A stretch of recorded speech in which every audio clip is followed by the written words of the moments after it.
ser cabal. Quiero ser cabal con mi país. Quiero ser cabal con Guatemala. Somos cabal. Quiero ser cabal con mi país. Quiero ser cabal con Guatemala. Hagamos lo correcto. Somos cabal. Mulet presidente. Vota cabal.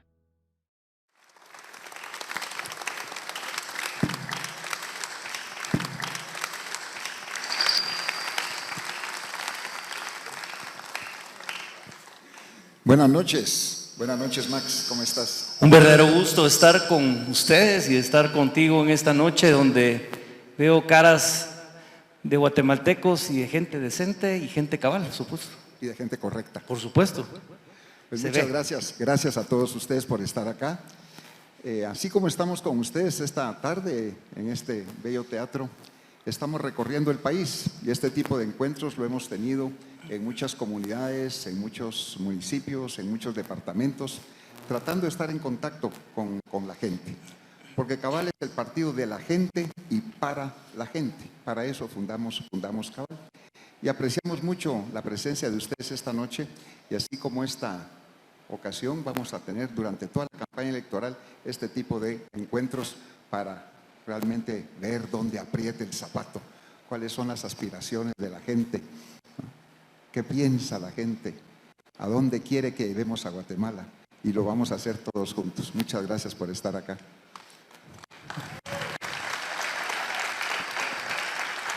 Empezamos esta campaña con enorme fuerza, con enorme gana, sabiendo que nos quedan pocos días para llegar a ese objetivo del 25 de junio y poder empezar la transformación del país desde el propio 25 de junio. De hecho, ya lo estamos haciendo y cuando hemos llegado a las comunidades nos hemos dado cuenta que la recepción de cada uno de los pobladores de las mismas siempre ha sido el deseo de transformar este país. Y sin duda este es el enorme mensaje que Cabal lleva a toda Guatemala. Y creo que de la mano, por supuesto, de lo que estamos acá, y ustedes reconocieron al señor que estaba en el paracaídas, ¿o no? Ah, ya vieron. Pues ya ve, yo no me he atrevido a hacerlo, él ya. Sencillamente ese paracaídas de la voluntad y de las ganas de poder sacar a Guatemala con un equipo de gente impresionante, con un equipo de trabajo a nivel distrital y a nivel nacional, en las mesas de trabajo en las cuales han participado muchísimos, pues sin duda es la gran garantía de que aquí no hay un salto al vacío, aquí hay una propuesta seria. Y para poder cumplir con esos sueños, con esos anhelos, con esa voluntad de transformación nacional, tenemos primero que ganar las elecciones y generar votos. Y para lograr eso, pues hemos estructurado a nivel nacional una organización impresionante de 340 municipios con los que cuenta la República de Guatemala. Ya logramos inscribir a 295 corporaciones municipales, Max. No fue fácil. Queríamos llegar a los 300, que si más llegamos a los 300, pero no conseguimos suicidas. No conseguimos suicidas porque para ser candidatos a alcaldes en algunos municipios hay que ser suicida. Entonces, pero sí, conseguimos gente muy valiente y fue gracias al esfuerzo, al trabajo de personas como muchos de los que están acá, decenas y decenas de miles de voluntarios a nivel nacional que nos ayudaron a construir este proyecto durante los últimos 3 años. Y ahí estamos pues ya a las puertas de esta próxima elección. No, ahorita quedan, ayer eran 90, ahora 89. Son 89 días. Y medio. 89 días y medio para este proceso electoral. Y todavía Guatemala pues tiene grandes retos, grandes problemas. Hemos visto un proceso de degradación muy acelerado en todos los índices de desarrollo humano. Guatemala es de los pocos países del mundo que ha retrocedido en todos los índices de desarrollo humano en los últimos 20 años. Ha aumentado la pobreza general, ha aumentado la pobreza extrema, la desnutrición crónica y aguda, la mortalidad infantil, Max, niños que se mueren de hambre en Guatemala, una de las peores calidades de educación del mundo, la cobertura de salud, la infraestructura, pero sobre todas las cosas, ese gran paraguas que nos ha corroído y destruido, que es la corrupción. Y Max y yo estamos determinados a enfrentar la corrupción, porque si no enfrentamos la corrupción, Max, todo lo demás no lo vamos a poder resolver. Y sobre todo también devolver la confianza de la ciudadanía en que hacer política seria y hacer política correcta es posible en este país. Hay muchísimas veces donde uno se encuentra con muchas personas que de repente dicen, bueno, ¿y por qué tengo que creerle lo que usted me dice?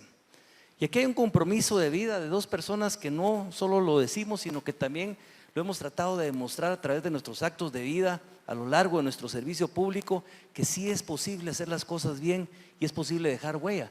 Y creo que poco a poco ese mensaje de confianza, ese mensaje de que se puede hacer las cosas serias, dejando atrás a esa vieja política que realmente nos ha hecho tanto daño y haciendo lo correcto, creo que nos va a permitir sin duda poder sentar las bases para que las personas desde su ejercicio ciudadano a través del voto vuelvan a confiar en una propuesta política con toda la seriedad y con todo el sentido del caso. Y si no cambiamos de rumbo, si no le creamos unas nuevas condiciones para sacar adelante a Guatemala, vamos a seguir migrando. Vamos a seguir migrando para buscar nuestro futuro en otra parte. Y tú, Max, conoces muy bien el tema de los migrantes. Y hoy, ahí, con mucha tristeza, yo me inclino a la memoria de los 39 migrantes guatemaltecos que murieron incendiados, quemados en México. Una tragedia terrible. Y así todos los días, hermanas y hermanos guatemaltecos se enfrentan a la muerte, con tal de encontrar un mejor futuro en otra parte. Y esa es nuestra responsabilidad, Max, esa es la responsabilidad del partido político a cabal, de nuestros dirigentes a nivel nacional también, de crear esas condiciones para que no nos veamos obligados a migrar. Esa es nuestra responsabilidad. Y hemos trabajado muy fuerte en diferentes mesas de trabajo, con diferentes temas, todos aportando su conocimiento, su bagaje profesional, su calidad humana para poder tratar de reflejar en un plan de gobierno que realmente es una estrategia para la gobernabilidad de este país, es una alianza estratégica para la gobernabilidad de este país. Hemos necesitado del mejor concurso de hombres y mujeres de diferentes ramas para podernos ayudar a hacer un plan de gobierno que precisamente contenga todas las aspiraciones, pero también las acciones que van a hacer que cada una de esas aspiraciones se convierta en una realidad. Yo creo que ya basta el momento de las expectativas y de las falsas promesas sin acción y resultados. Y para eso tenemos que volver de nuevo a poner al Estado y al gobierno al servicio de la gente. El Estado y el gobierno fueron concebidos y fueron creados para servir a la gente. Pero hemos visto que el Estado y los gobiernos sucesivos ya no están al servicio de la gente. Le dan la espalda, le han dado la espalda a la gente, no están al servicio de la gente. Y eso es lo que queremos hacer, volver a poner todas las instituciones del Estado al servicio de la gente. Recuperar esa institucionalidad tan necesaria para poder darle gobernabilidad a un país. La certeza es importantísima, pero también creo que es fundamental mencionar algo, Edmond, y es que hay muchas personas que se han dedicado durante los últimos años a tratar de profundizar esas trincheras de desconfianza entre los guatemaltecos. Personas que han tratado de profundizar las líneas ideológicas de uno y otro extremo de la ecuación, pero no para construir país, sino para destruir a un país. Y eso es lo que en este plan de trabajo, en este plan de acciones, estamos tratando de venir y volver nuevamente a reunir a los guatemaltecos para trabajar juntos en la construcción de un país distinto y salir de ese discurso en serio, porque mucho daño nos ha hecho la polarización. Seguridad, economía, salud, educación. Son los 4 pilares donde estamos construyendo, sobre los cuales estamos construyendo esta propuesta de transformación nacional. Y en cada uno de esos temas tenemos ya, gracias al apoyo de muchos técnicos, de profesionales que han estado trabajando en estas mesas temáticas y estrategias, un detalle de lo que se va a hacer en cada uno de estos temas. Y para eso estamos conversando con ustedes, para ir viendo dónde podemos ir afinando y mejorando esa propuesta, que no es un plan de gobierno, no es un plan así de país. Es un proyecto de trabajo, un plan de trabajo. Nos vamos a dedicar a trabajar para la gente. Porque ya lo dije al principio, Max, cabal es el partido de la gente y para la gente. Y ahí tenemos en el aspecto social temas importantes, algo que llevamos muy cerca en el corazón y algo que existe en todas partes del mundo. Existe en El Salvador, en México, en todas partes del mundo. Existe ese respeto a la dignidad humana, que lo hemos ido perdiendo. En todas partes del mundo existe la jubilación universal. Y miren, recorriendo este país se encuentra uno con unas escenas, no de pobreza, pero de absoluta miseria y de abandono. Abuelitas y abuelitos que no tienen absolutamente nada, nada. Y en Guatemala existe el programa de adulto mayor. Yo conozco casos de abuelitas y abuelitos que se han suscrito, han hecho su solicitud para ser beneficiarios del programa de adulto mayor. Pasan 2 años, 4 años, 6 años, 7 años y no hay absolutamente nada. Y los recursos ahí están.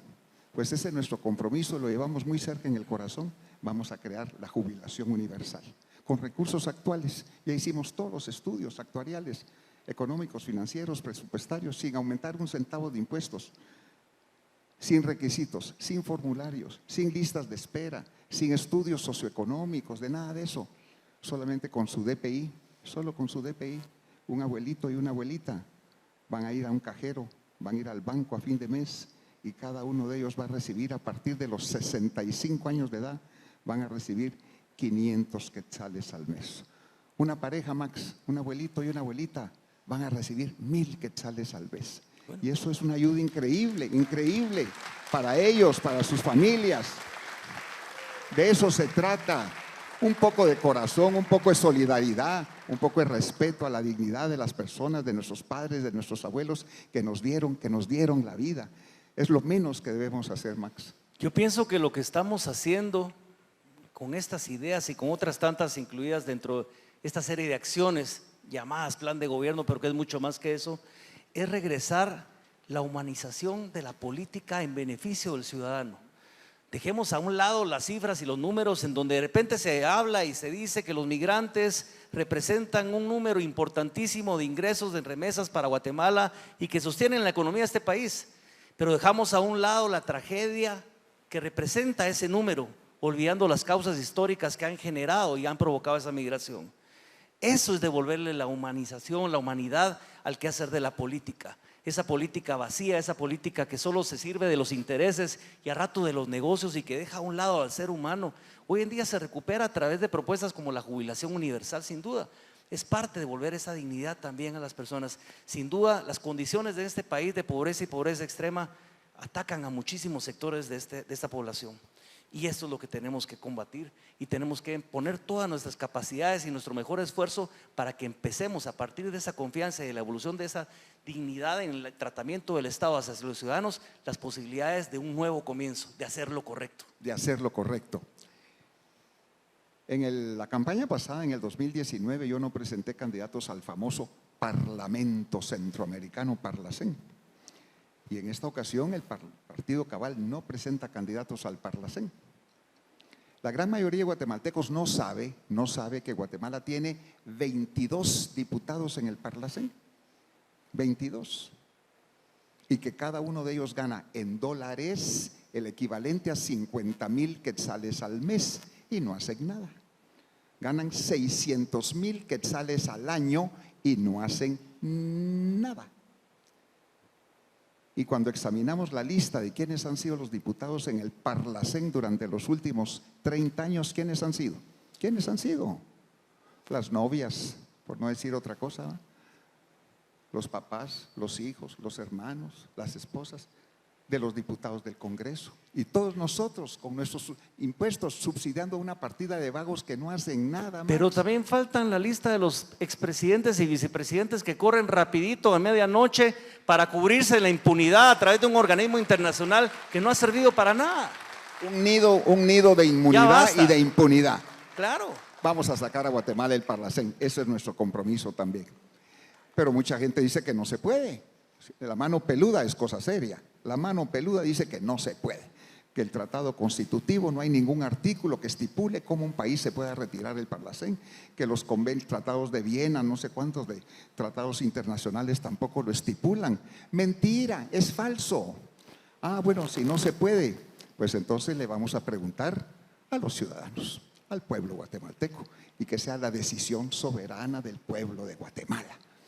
Y por eso vamos a presentar, estamos ya recabando esas 5,000 firmas necesarias para realizar una consulta popular.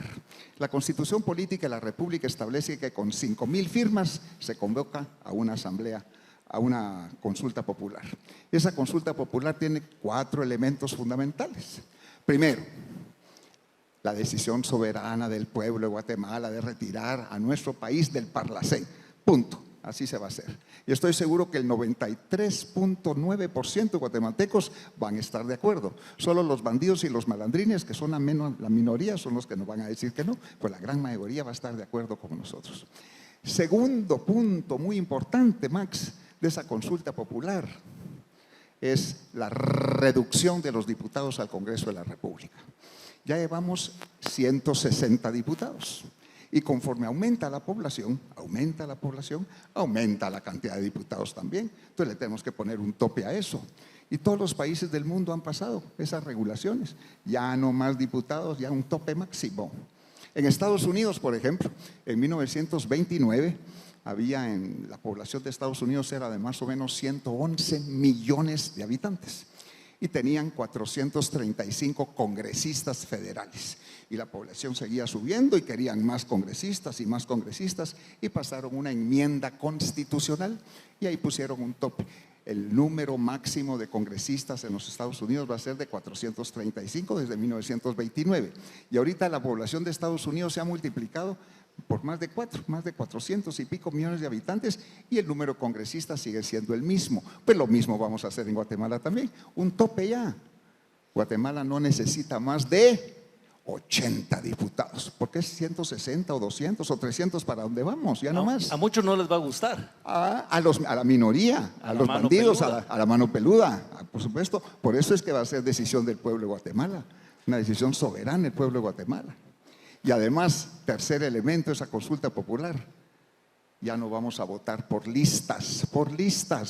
Y aquí le pregunto a todas las personas que están en este auditorio, ¿conocen ustedes a su diputado? ¿Hay una relación de ustedes con su diputado? ¿Sus diputados le rinden cuentas a ustedes de por qué votaron de determinada manera? ¿Por qué votaron por el presupuesto? ¿Por qué votaron por más endeudamiento externo de Guatemala? ¿Por qué? No conocemos a los diputados. Porque estamos votando por listas y eso se va a terminar. Y ahorita vamos a votar por personas, por individuos y vamos a saber por quién estamos votando. Ya se va a terminar eso. Porque en esas listas se cuelan los bandidos, los de la mano peluda. Y de repente resultan electos diputados y esa gente, ¿cómo llegó ahí? Porque se colaron en esas listas. Y se quieren llamar honorables.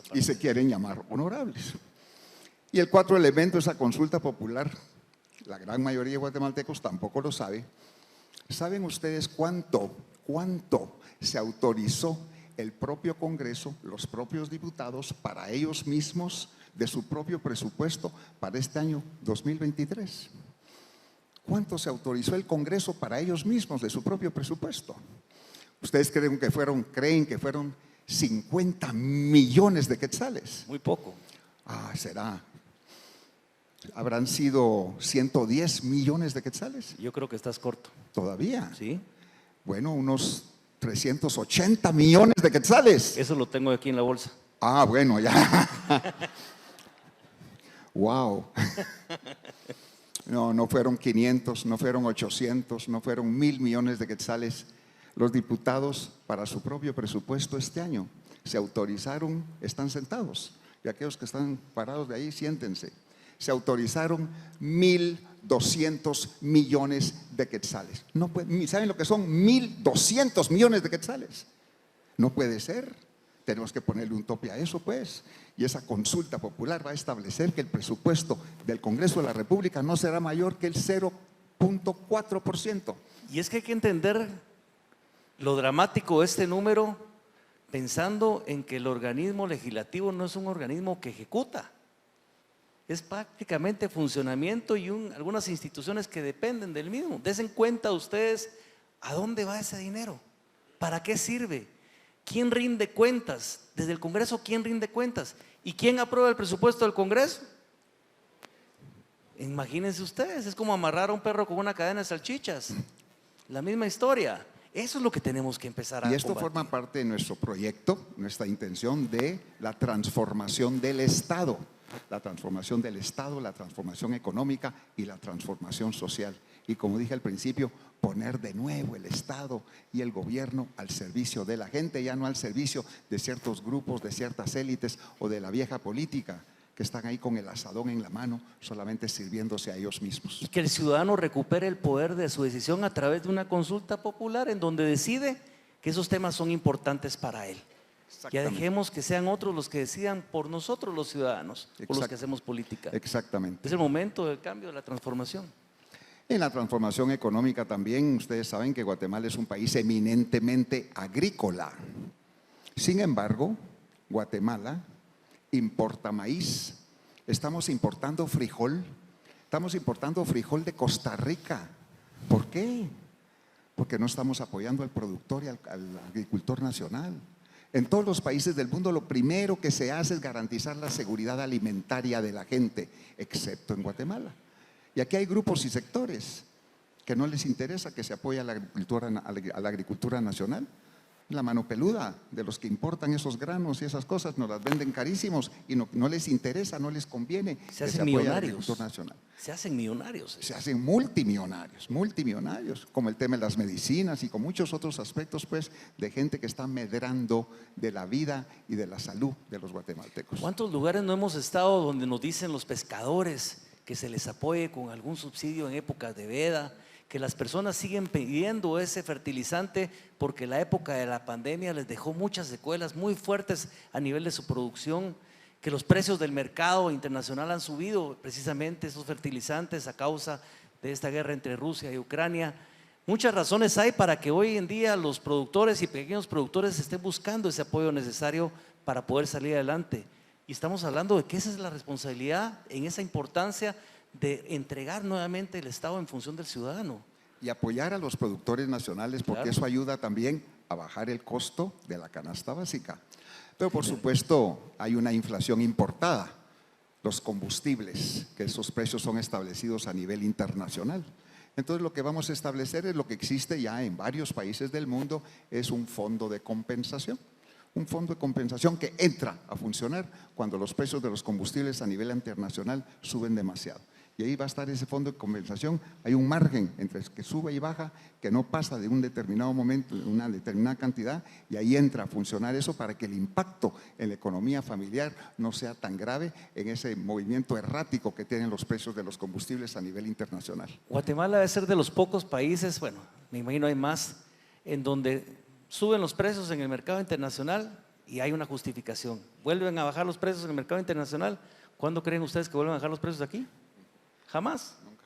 Y esa es parte, en serio, de volver a ser responsables de todos en nuestro quehacer, de lo que corresponde al Estado, lo que le corresponde a la gente que se dedica a esta prestación de servicios o a este tipo de negocios, pero también saber que existe la posibilidad de tener esa empatía sin necesidad de forzar, porque sencillamente hay que hacer lo correcto. Esa es la responsabilidad de cada uno. Hay que hacer lo correcto. Claro. Hablábamos hace un rato del tema de la desnutrición en Guatemala, algo terrible. Hay 193 países en el mundo. De esos 193 países en el mundo, Guatemala está en el rango de los peores 6 del mundo, con los mayores niveles de desnutrición infantil y con los mayores niveles de mortalidad infantil por hambre, peor que Haití, peor que países subsaharianos africanos. No puede ser. Y este gobierno, imagínense ustedes, el año pasado, porque recursos hay, ahí está la asignación presupuestaria.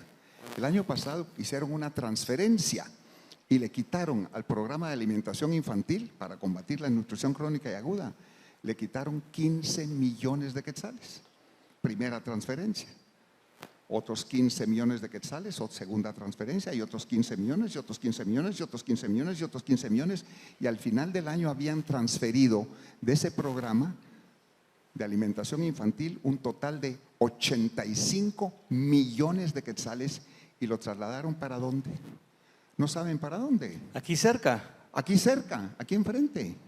Lo trasladaron para acá, a la presidencia de la República, para publicidad y propaganda, Ahí están las prioridades. Entonces, cuando yo le pregunto a la gente de este gobierno, ¿pero cómo hacen una cosa así? La respuesta fue una ingenuidad increíble. Es que no lo estaban ejecutando. Y entonces antes de que regresara al fondo común, mejor lo trasladamos para publicidad y propaganda. Una ineptitud, una mediocridad. Para ejecutar son una nulidad. Para robar son muy buenos, pero para ejecutar no sirven para nada. Y esa parte de la tragedia, Max, de que tenemos a veces en el gobierno gente totalmente inepta, improvisados, una cosa terrible. Y hablemos de derrumbes y hablemos de libramientos. ¿Qué necesidad hace falta que este país tenga una infraestructura que responda a las necesidades de movilidad, pero también de productividad? Una infraestructura que sea estratégica. La necesidad de contar con verdaderas rutas que permitan al productor ayudar a sacar ese producto, lo que siempre se ha dicho pero nunca se hace. A que ustedes, si quieren ir a Izabal, no tarden. Hoy nos decían en la mañana en una reunión que de repente se tardaban entre 8 a 10 horas, lo que antes se hacía en 4 horas, porque las condiciones de las vías están destruidas. El promedio de velocidad, Max, promedio de velocidad para camiones cargando contenedores en Guatemala, camiones de carga, es de 18 kilómetros por hora. Ese es el promedio en Guatemala. ¿Corro más rápido yo? ¿Cómo vamos a exportar? ¿Cómo vamos a importar? ¿Cómo vamos a desarrollar el país con la infraestructura que existe actualmente? Y aparte agregar que desde el año 95 para la actualidad se han construido 5,000 kilómetros de carretera. Deberíamos de tener prácticamente casi la construcción de 2,000 kilómetros de carretera al año. En el último año se construyeron, ¿cuántos creen ustedes? 89.4 kilómetros en un año. Imagínense si no estamos lejos de alcanzar las metas. No somos competitivos, somos el último país en América Central en competitividad en términos de red vial, de red de carreteras. Eso no nos puede permitir ser competidores eficientes frente a mercados que están esperando que uno brinde las condiciones necesarias para poder brindar a su vez oportunidades de trabajo para jóvenes. Y al inicio, al comienzo y al final de la carretera, al final y al comienzo de la carretera existen lo que se llaman los puertos. Los puertos. Y miren qué cosa más terrible. Lo que yo no entiendo es cómo gobierno tras gobierno y gobierno tras gobierno le entregan a las mismas mafias la administración de los puertos del país. Con razón estamos como estamos, pues. Miren ahí frente a Puerto Quetzal se alinean los barcos. Hay 20, 30 barcos, porque no hay forma. Hay una ineficiencia tremenda en los puertos, más la corrupción, más el narcotráfico, más el contrabando, una cosa terrible. Y muchos de estos importadores, exportadores ya no están usando puertos guatemaltecos. Se van a Puerto Cortés, se van a La Libertad, se van a otros puertos de países vecinos, lo que aumenta, por supuesto, los costos, ¿verdad?, de importación y de exportación de nuestros productos. Entonces, el tema de los puertos es algo muy importante y que forma parte de ese proyecto, de ese esfuerzo, de esa determinación que tenemos nosotros de combatir la corrupción, porque ahí está también la corrupción. Fundamental, combatir la corrupción debe ser un eje transversal dentro de la administración pública. No podemos dejar a un lado el cambiar y hacer eficientes los procesos, los trámites, simplificar todos esos requisitos engorrosos que permiten precisamente la discrecionalidad de la administración pública para cobrar lo que quieran o para entorpecer los trámites que ustedes y que cada uno de nosotros tenemos que hacer día a día. Ya basta de eso. Pero mi querido Max, aquí si seguimos hablando tú y yo solitos, vamos a hacer una larguísima lista de todo lo que hay que hacer. No, no es todo. Aquí muchísimo. Todo es algo impresionante lo que hay que hacer por este país. Y solo termino con una idea muy rápida, y es que yo creo que es importante no dejar este mensaje al final que hemos hablado tanto y reiterado, que este proceso de transformación, este movimiento de transformación es para cada uno de los ciudadanos. Es esa parte importante de la inclusión de los pueblos indígenas, la inclusión de las personas con discapacidades, la inclusión de los adultos mayores, la inclusión de las mujeres, el respeto a sus derechos, el cambiar este país para ser mucho más empático, para no ser indiferente, para generar oportunidades. Es lo que tenemos que hacer como guatemaltecos. Y esta es la diferencia del proyecto de transformación, de este movimiento de transformación con relación a cualquier otro partido. Y programas sociales, pero no clientelares, no políticos. El otro día estaba en Santa María de Jesús, en Zacatepeques, ahí arriba de la antigua Guatemala, para arriba, ahí camino al volcán de agua. Sí. Ahí después hay una bajada y ahí, sí. ahí están haciendo una gran casa, una gran residencia, no sé qué. La carretera la hicieron muy bonita para eso. Muy bonita, para una enorme cosa que están haciendo ahí. Pues ahí estaba yo en Santa María de Jesús y voy a visitar a una señora. No era un ranchito, miren, una cosita, pero de láminas, una miseria. En esa casa no conocen lo que es una mesa. no conocen lo que es una mesa, nunca han comido, no conocen, nunca se han sentado en una mesa, nunca. Y hablo con la señora. Y ella me dice que tiene 12 hijos en aquellas miserias y pobrezas. Y yo me atreví a preguntarle, pero mire señora, ¿cómo? ¿Por qué? ¿Por qué? Y me dijo, no, es que hace algunos años doña S nos daba, doña S, no S, sino doña S, me daba 300 quetzales al mes por hijo. Me daba 300 quetzales al mes por hijo. Entonces me dediqué a tener hijos, 12 hijos. Imagínense. Ya tenían más de 4,000 quetzales al mes de ingreso. Esos programas sociales de dependencia tampoco son sanos, tampoco son buenos, porque van en contra de todo lo que es la naturaleza humana también. Entonces nuestros programas sociales, como sabes Max, van en contra de eso, pero sí de ayuda, de respaldo a las personas que más lo necesitan, pero de otra manera. Estamos listos para cambiar Guatemala. Estamos listos para cambiar Guatemala, para servir a Guatemala, porque Guatemala merece ese nuevo comienzo. Sin duda. Y vamos sin a duda. hacer lo correcto. Vamos a hacer lo correcto. Y ahora todos ustedes tienen la palabra. Por favor, ustedes tienen la palabra. Muchas gracias. Algo de educación.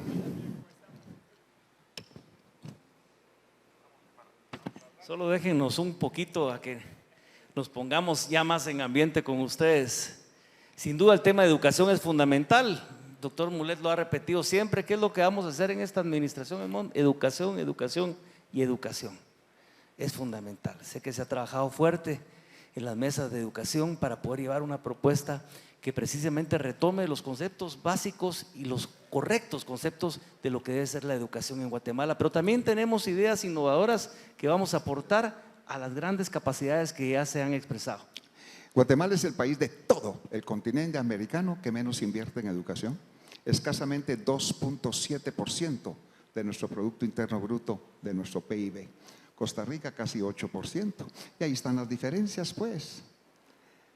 Vamos a invertir en educación, pero ya no en esa educación tradicional. En Guatemala estamos dando una educación del tiempo de las cavernas, de la edad de piedra a los niños. No les estamos dando oportunidades para salir adelante.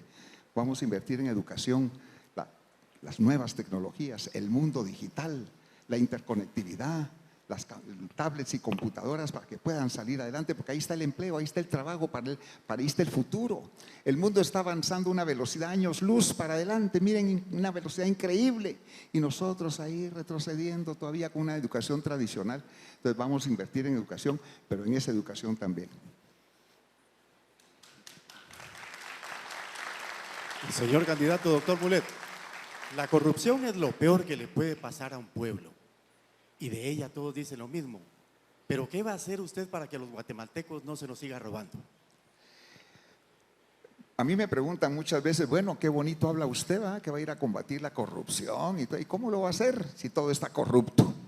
Hace un mes en la Policía Nacional Civil ingresó una nueva promoción de ahí de estudiantes para hacer, son reclutas para la Policía Nacional Civil y ahí van a hacer sus estudios para convertirse en oficiales de policía.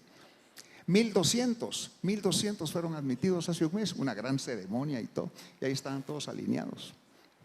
Cada uno de ellos o sus padres tuvieron que pagar 15,000 quetzales cada uno para ser admitidos, y no es con recibo o factura oficial, no, por debajo de la mesa. Hubo exámenes para ver quién era los mejor calificados, no importó. Aquel que obtuvo 100 puntos, 80 puntos, 20 puntos o 5 puntos, no importó. El que pagó 15,000 quetzales era admitido y el que no, no. En la Policía Nacional Civil, para un ascenso, hay que pagar entre 20 y 40,000 quetzales, depende del grado, para poder ser ascendido. Solo les doy unos ejemplos, pues, de la podredumbre donde estamos, pues. Entonces, ¿cómo se remedia eso, Max? ¿Cómo se remedia eso? Bueno, no solo con actitud, con voluntad y con el ejemplo. Con el ejemplo. Y aparte, alguien dice por ahí también con el chicote. Así es. 3 elementos, Sí. 3 elementos, miren, 3 elementos. El ejemplo, porque si las cabezas arriba están podridas, todo lo demás se pudre. El ejemplo es importante. Arrastra. La advertencia a todos los niveles y a todo el mundo en la administración pública, incluso funcionarios electos, diputados, alcaldes, síndicos, concejales. la advertencia a tiempo, cuidadito, y el chicote, y el castigo ejemplar, porque si no empezamos a aplicar sanciones severas a los corruptos, no vamos a salir de esta espiral de autodestrucción que nos está destruyendo, pues que nos está corroyendo. Esos son elementos importantes del ejemplo. Y por eso estamos proponiendo una reforma al Código Penal donde se modifique que por corrupción el funcionario, la persona que sea finalmente acusado y juzgado por corrupción y se resulte culpable, cadena perpetua. Cadena perpetua. Eso es lo que tenemos que hacer para sentar las bases. Hay otros que hablan fusilamientos y hablan otras cosas, pero esto sí es real. Y ahí es donde nosotros queremos apostarle a que lo que nosotros decimos se pueda cumplir.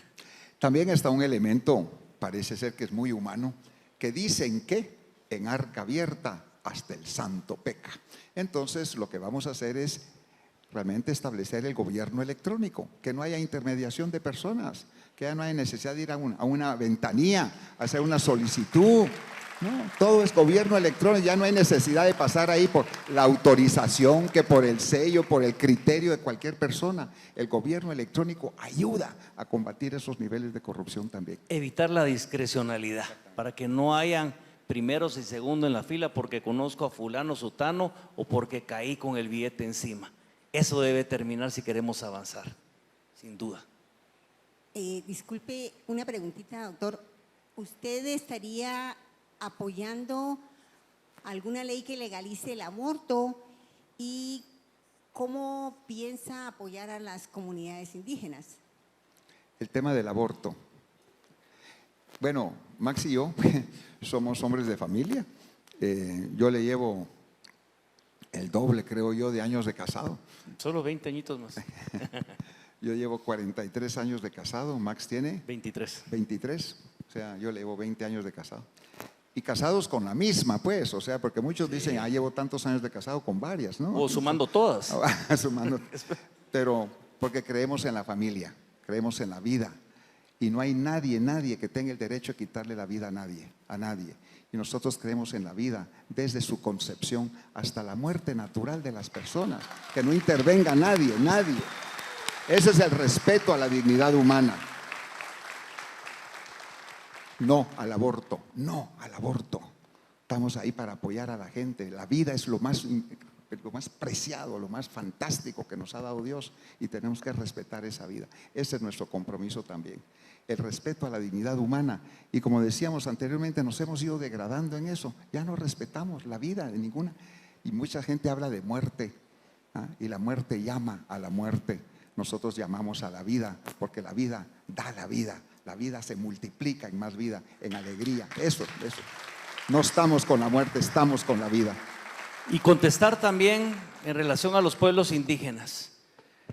Históricamente, si ustedes voltean a ver dónde se encuentran los índices de pobreza extrema, de desnutrición crónica aguda, no importa, de ausencia del Estado, de falta de infraestructura, de falta de derechos y oportunidades, volteen a ver y van a encontrar ustedes que esos están ubicados donde están los pueblos indígenas, los pueblos originarios. Es momento de cambiar y revertir esa historia, y por eso hablaba yo antes sobre la inclusión, la construcción de la unidad en la diversidad, respetándonos los unos a los otros, promoviendo las oportunidades. Eso es lo que se está buscando, la oportunidad y eliminar la desigualdad en términos de los derechos. Tengamos derechos iguales, tengamos mismas oportunidades, convivamos en esa unidad, en la diversidad, respetándonos y escuchándonos. Ya basta del elemento folclorista, donde a veces volteamos a ver a los pueblos indígenas. Son actores relevantes y son ciudadanos de primer orden y primera categoría como todos nosotros lo somos. Eso depende de nosotros y aquí estamos con la mejor voluntad para que este sea un proyecto de inclusión, un proyecto que se preocupa por el ser humano, por el ciudadano. En todos los censos de población en Guatemala, aplausos Max, aplausos. En todos los censos de población en Guatemala de las últimas décadas, el 59% de los guatemaltecos, digamos el 60% de los guatemaltecos se identifica como indígena. El 60% de la población. ¿Hay algún ministro indígena? ¿Hay algún viceministro indígena? Solo 5% de los diputados al Congreso son indígenas. No es un sistema que esté representando a la mayor parte de la población.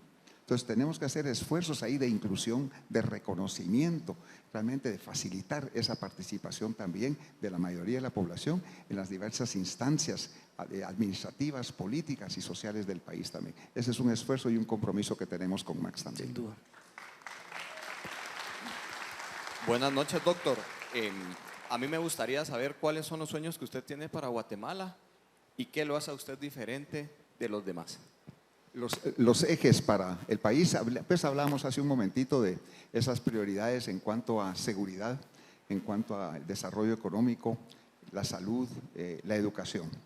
Y para lograrlo, esas tres transformaciones, la transformación del Estado, la transformación económica y la transformación social, para volver a poner el Estado y al gobierno al servicio de la gente. Y durante esta campaña electoral, que solamente se inició el día de ayer, ahí vamos a ir anunciando semana con semana, estos aspectos con detalle de nuestro programa de trabajo, de nuestra visión de transformación nacional. Ya hemos esbozado pues algunos de esos elementos el día de hoy y vamos a seguir durante las próximas semanas también presentando al público guatemalteco esos elementos fundamentales de esa transformación que queremos traer para Guatemala. Y para que no se preocupe, esto no va a caer en sueños, esto va a caer en acciones, que eso es lo más importante, porque soñar ya hemos tenido mucho, pero tenemos que empezar a vivir. Nosotros no podemos hablar de un mejor futuro si no tenemos un mejor presente, y esa es nuestra responsabilidad, construir un mejor presente. Doctor Mulet, buenas noches.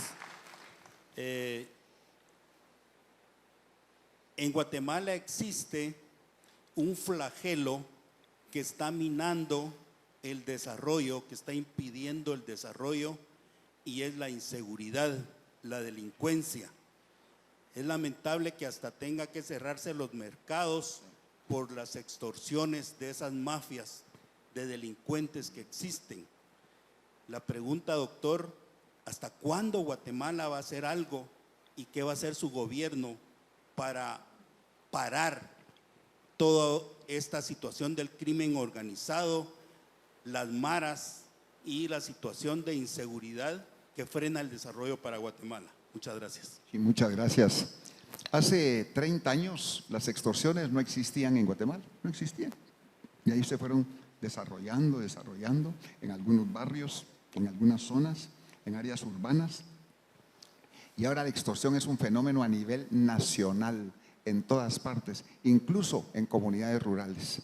Nadie puede poner su tiendecita, su negocio en cualquier parte del país, que al día siguiente están los bandidos extorsionando ahí, sacando dinero.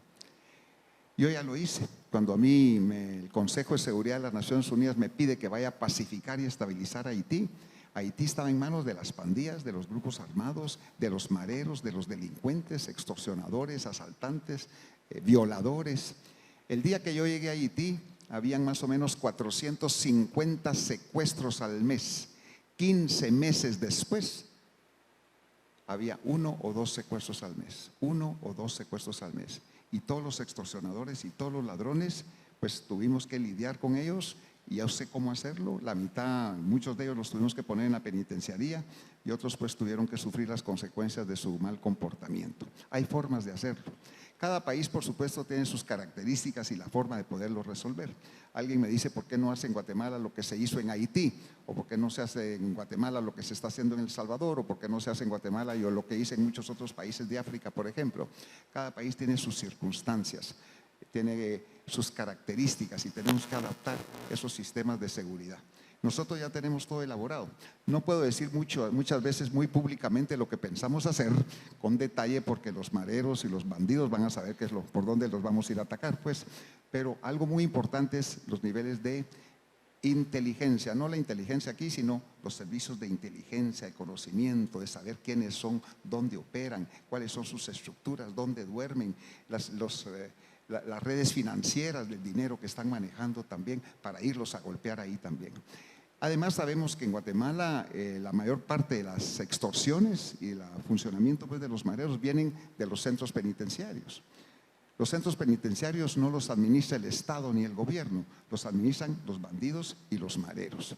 Y ahí están las leyes que prohíben esas cosas, la comunicación, por ejemplo, electromagnética, teléfonos celulares, de adentro para afuera o de afuera para adentro, en los centros penitenciarios está prohibido.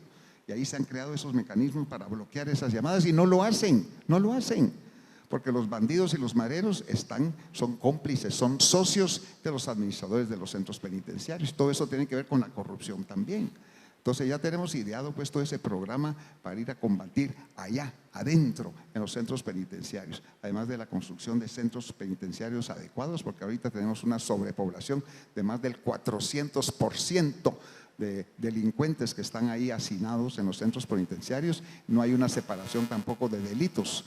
Un asesino, un secuestrador, un violador, alguien que se robó una gallina, todos están juntos. Entonces la separación de esa es muy importante y tenemos el concepto, pues el criterio de ir creando los círculos alrededor de los detenidos para irlos conteniendo ahí. O sea, tenemos todo eso ya preparado, pero tenemos la experiencia, tenemos la capacidad, ya lo hemos hecho.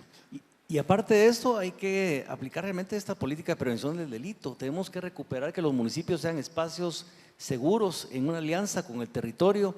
Es fundamental la prevención para poder evitar llegar a las consecuencias y ser astutos y audaces en aquellas acciones que sean disuasivas para quien desee cometer un delito. Pero eso va a ser cuando el Estado tenga presencia, no cuando el Estado se aleje o cuando el Estado sea poco referente de los procesos de acción, que sea acusado con corrupción. Hoy en día nos da más miedo ver una radiopatrulla en la noche que sentirnos seguros y de repente ve una persona con una gorra caminando al lado de uno. Y eso no puede ser, hay que devolver esa seguridad al ciudadano a partir de la certeza de quien se dedica a esta historia. Y fundamentalmente, si somos también capaces de implementar todas estas medidas de desarrollo humano, de oportunidades de trabajo, también créanme que va de la mano amarrado a que hayan mejores oportunidades y que vayan reduciéndose en un proceso que no es corto, pero que sí es efectivo, las condiciones que puedan provocar que muchos de estos jóvenes tomen decisiones equivocadas para poderse inclinar hacia una vida delictiva. Creo que todo es un elemento integral dentro del tema de la seguridad integral como debe ser abordada. Y el trabajo para los que ya están sentenciados y condenados. Quien no trabaja, no come. No podemos seguir alimentando a un montón de sentenciados ahí. Si no trabaja, no come. Para empezar. Ya lo dijo Max también, la revisión del Código Penal y aumentar las penas severas para personas que están involucradas en ese tipo de cosas. Y el Estado tiene todo el derecho de utilizar cualquier recurso, todos los recursos a su disposición para proteger a la ciudadanía, a la gente que trabaja, a la gente que se esfuerza, a la gente que se desvela, para protegerla en contra de estos bandidos que no dejan que el desarrollo económico o la paz social o el desarrollo personal se pueda alcanzar. Esa es nuestra determinación también. Hacer todo lo que esté en nuestras manos para que el sistema de justicia funcione, para que haya una justicia independiente, para que realmente los jueces respondan a las denuncias y demandas que obligan y que están dentro de un marco legal que hoy en día pareciera ser obedecen a otro tipo de motivaciones y razones. No podemos seguir confiando en instituciones que deberían de ser fuertes dentro del sistema de justicia y que se dedican únicamente a ejercer terrorismo de Estado.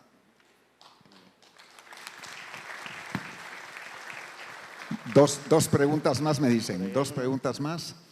Ahí hay un joven que está levantando la mano. No es tan joven. Aquí estoy. Yo soy la joven, doctor. Okay. Perdón. Hay dos jóvenes entonces. Usted es re joven. Hay dos. Muchas gracias, soy Angélica Donis. Gracias, doctor, por la oportunidad de podernos expresar. Como bien lo mencionaron previamente, de todos el pueblo de nuestro conocimiento, que las migraciones hacia los países del norte, etcétera, estamos quedándonos en Guatemala sin jóvenes incluso, por la falta de empleo. Dentro de su plan de gobierno nos gustaría saber si se tiene contemplado algún proyecto de empleo formal. Gracias.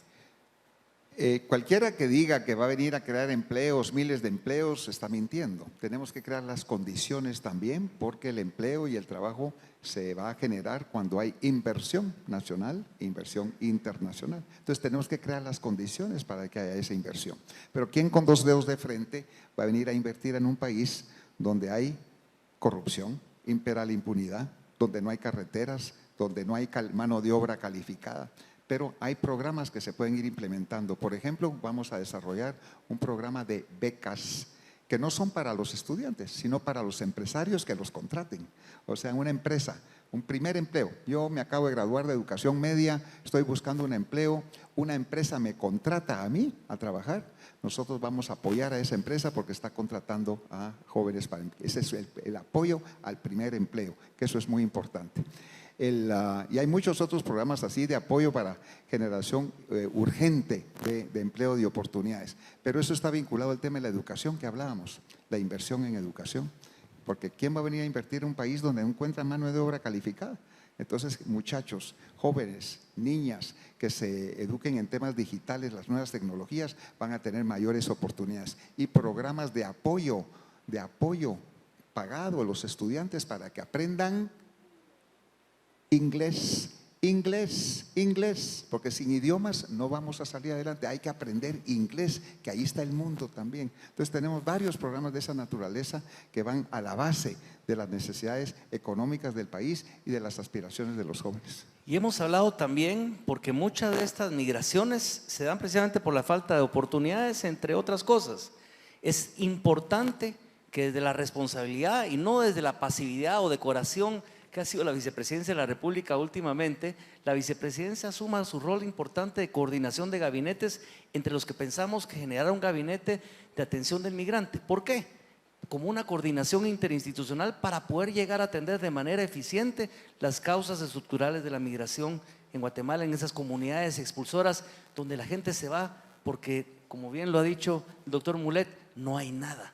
Eso es lo que tenemos que empezar a atender. Por supuesto, en coordinación con las diferentes acciones que se impulsarán en los diferentes ejes que se han planteado en este plan de gobierno. Pero esta oportunidad de crear este gabinete de atención al migrante, reconociendo lo que representa el migrante, reconociendo el aporte en esa sociedad del desarrollo del país, pero en la enorme deuda histórica que tenemos como país también hacia todos estos guatemaltecos, es algo que debe terminar y debe terminar para poderse convertir en oportunidades para todos. Muy buenas noches, doctor. En sus primeros 2 años de gobierno va a tener unos inconvenientes. Procurador General de la Nación, PDH, la PGN, MP, las cortes que siguen usurpando sin elecciones. ¿Cómo planea usted, y la USAC también, cómo planea usted trabajar? El deporte. También. ¿Cómo podría trabajar con estas personas que están electas de este gobierno y van a quedar en sus primeros 2 años? Yo creo que con esa alianza directa como que la que yo mencionaba con el pueblo, con los ciudadanos, yo creo que el primer paso va a ser esa consulta popular para romper ahí en la yugular el tema de las viejas políticas y esas prácticas tradicionales de esta gente que quieren seguir medrando. El tema del Congreso, la reestructuración del Congreso de la República, del presupuesto, temas así que si no entienden por las buenas, pues vamos a consultar con la gente. Yo estoy seguro que la gente nos va a apoyar en esos esfuerzos. Y también el diálogo. Nosotros hemos propuesto siempre el ABC,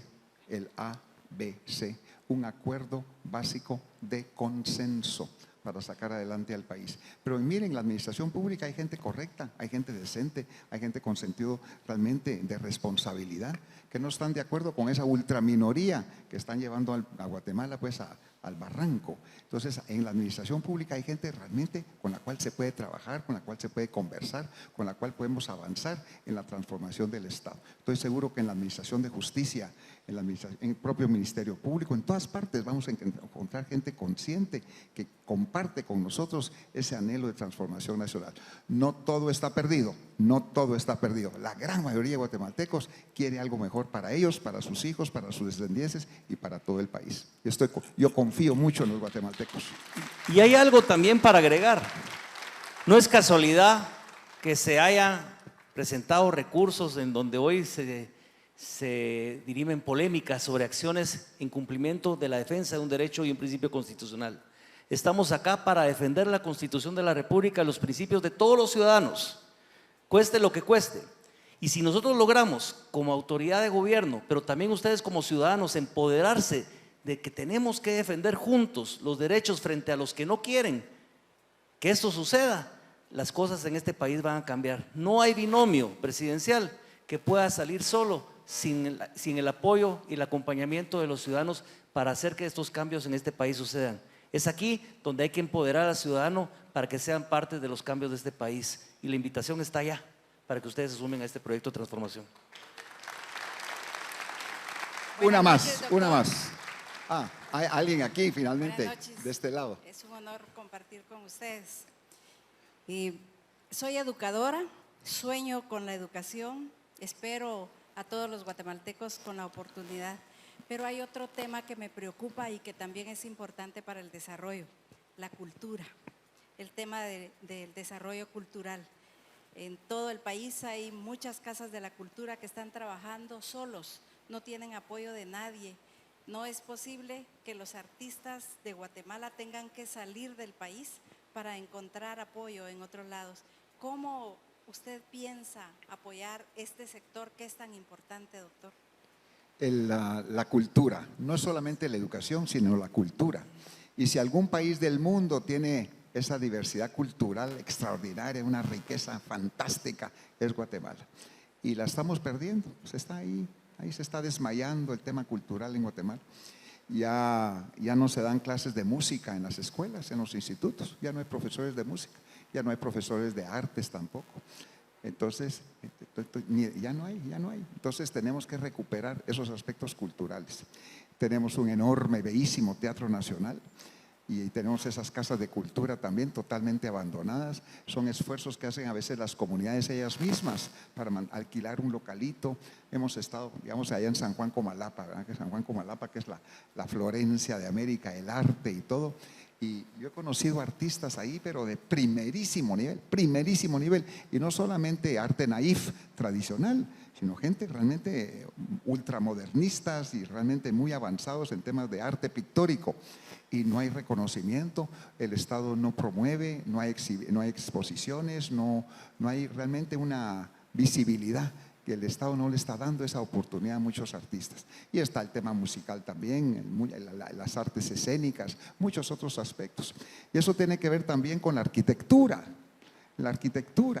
Aquí en el centro cívico, por ejemplo, acá en la capital, cuando se construyó la Municipalidad de Guatemala en 1956, después el Instituto Guatemalteco de Seguridad Social, ahí en el 57, 58, en los años 60, el Banco de Guatemala y el Crédito Hipotecario Nacional, con murales de artistas guatemaltecos, murales extraordinarios, bellísimos.